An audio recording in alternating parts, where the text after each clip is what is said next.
There are roughly 400 uncontacted peoples living in the Amazon right now, and they are disappearing faster than we can document them. And here's the thing that haunts anthropologists: we have almost no record of most of them.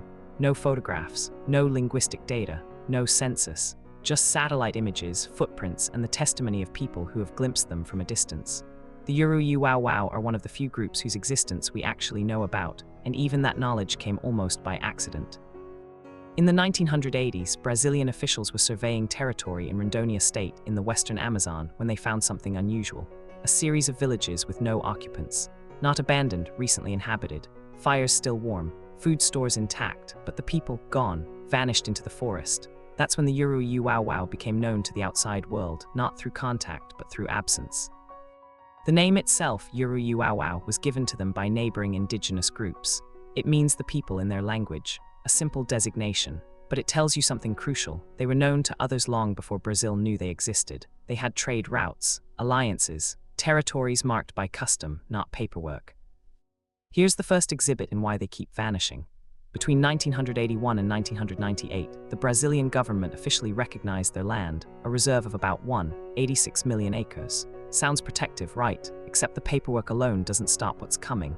Because in that same period, deforestation in the region accelerated dramatically. Cattle ranchers, logging operations, gold miners, all pushing into territory that, on a map, belonged to the Uru-Eu-Wau-Wau. The irony, and there's a bitter one here, is that protecting a tribe's land on paper actually makes them more visible to people who want to exploit it. A reserve is an advertisement. It says, valuable resources, weak enforcement, indigenous people who don't have international lawyers. By the early 2000s, the Uru-Eu-Wau-Wau were under siege. Exhibit 2, the violence. Between 2006 and 2009, there were at least 7 documented attacks on Uru-Eu-Wau-Wau villages by outsiders. Ranchers, land invaders, people trying to force them out or eliminate them entirely. The tribe responded the way they'd survived for centuries, by retreating deeper into the forest, away from contact, away from documentation. Vanishing became survival. But here's where it gets complicated. The tribe doesn't want to vanish, not really. What they want is to be left alone, and those are two different things. Vanishing to us looks like extinction. To them, it's tactical. It's how you survive when the world outside your forest has decided your land is worth more than your lives. Exhibit 3, the documentation trap. In 2014, Brazilian authorities conducted what they called a first contact expedition with the Uru-Eu-Wau-Wau. They brought cameras, researchers. They wanted to establish peaceful relations and document the group's language, culture, and numbers. But here's the catch. Every documented encounter makes them less invisible to the outside world. More visibility meant more interest from land speculators. More interest meant more pressure on the Brazilian government to open the reserve or develop it. Documentation, paradoxically, increased the threat. The tribe learned this lesson quickly. After 2014, they became even more elusive. Fewer sightings, fewer encounters. The vanishing accelerated. Exhibit 4, the current crisis. As of 2023, invasions of Uru-Eu-Wau-Wau territory have spiked. Climate change is pushing agricultural expansion into the Amazon. The global demand for beef, soy, and minerals hasn't slowed, and the Brazilian government's commitment to protecting indigenous reserves has wavered. Some years stronger, some years weaker, depending on who's in power. The Uru-Eu-Wau-Wau population is estimated at around 300 to 400 individuals. We're not even certain of the exact number. That uncertainty itself is part of the problem. A tribe that's hard to count is hard to protect legally, hard to advocate for, easy to ignore.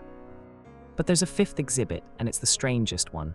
Some anthropologists argue that the Uru-Eu-Wau-Wau's vanishing isn't a crisis, it's a choice, a deliberate strategy.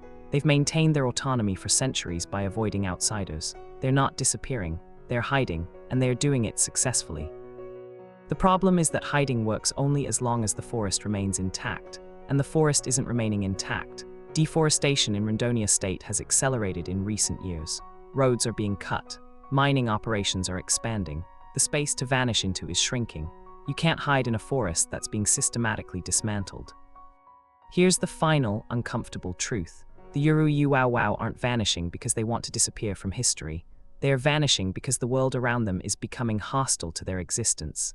Vanishing is what happens when you have no other option. It's not a mystery, it's a symptom. And yet, and this matters, they persist. Sightings continue. Evidence of their presence surfaces.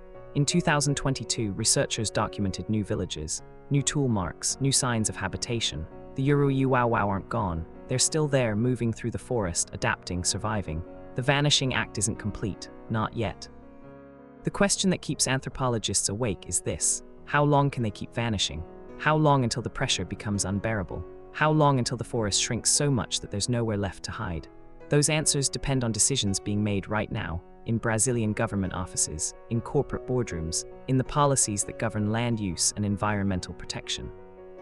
The Uru-Eu-Wau-Wau are disappearing not because they're mythical or fictional, but because the conditions that allow them to exist, autonomy, isolation, intact forest, are disappearing.